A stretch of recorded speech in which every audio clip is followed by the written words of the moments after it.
Wie Kaip funktionieren funkcionuoja moderne šiuolaikiniai Kriege? karai? Pirma, destabilizacija. Agresorius kursto neramumus, kryptingai nukreiptus į savo tikslo objektą toje šalyje, kurioje šis objektas yra. Jis destabilizuoja šalį, kurioje yra tikslo objektas, net iki pilietinio karo. Antra, kaip visa tai daroma? Pirmiausia, agresorius kontaktuoja su visais nepatenkintais ir pasirengusiomis panaudoti jėgą grupuotėmis, maištininkais, samdytais teroristais jo tikslo objekto šalyje. Jam nesvarbu, kas yra šie pasirengę smurtui maištininkai. Tai gali būti futbolo ar religiniai fanatai, kairieji, dešinieji ar kokie nors kiti ekstremistai. Svarbiausia, kad jie būtų lojalūs, šaltakraujiški ir pasirengę smurtui. Agresorius prieš kiekvienos iš šių grupių akis piešia geresnę ateitį, su teise dalyvauti priimant sprendimus bei daugeliu kitų privalumų. Taip kiekvienas motyvuotas, bet kokia kaina kovoti už savo teisės.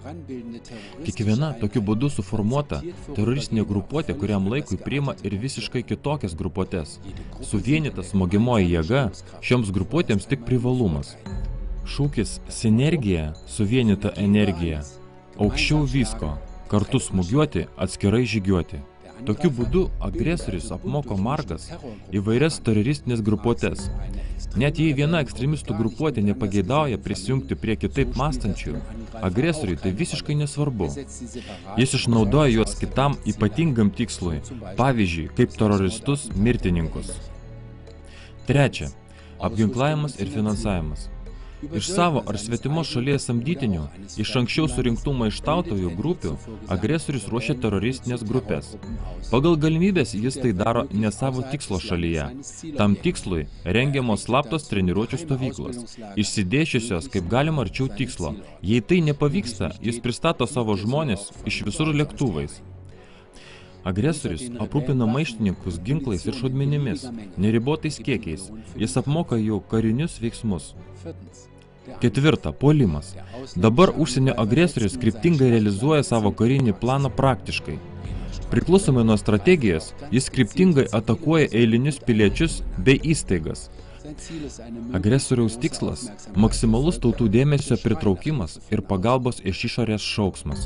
Žiniasklaidos pranešimų centre stovi žinoma ne agresorius organizacijos visą tai, bet arba bloga pasmerktos žlugimui šalies valdžia, arba pagal poreikį tie patys maištininkai, tai yra teroristinės grupuotės. Penkta. Tikrojo agresoriaus tikslai visada tokie patys.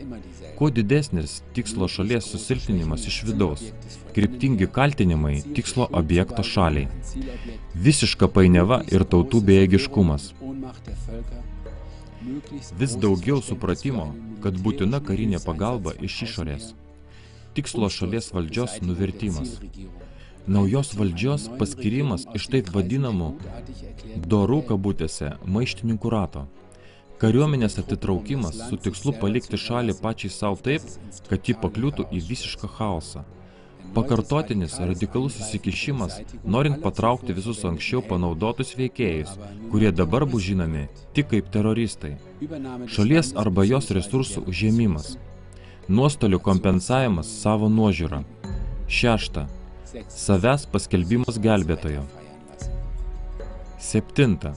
Ta pati užduotis dideliu masteliu. Tai, ką agresorius darė kartu su margomis maištininkų grupuotėmis, atskirose šalise, tą patį jis daro dideliu masteliu. Ištisos šalis dabar atlieka išrinktųjų maištininkų vaidmenį.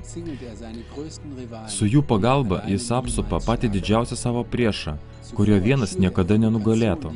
Iš anksto vykdomos provokacijos, kurios tikslingai priskiriamos savo didžiausiam priešui.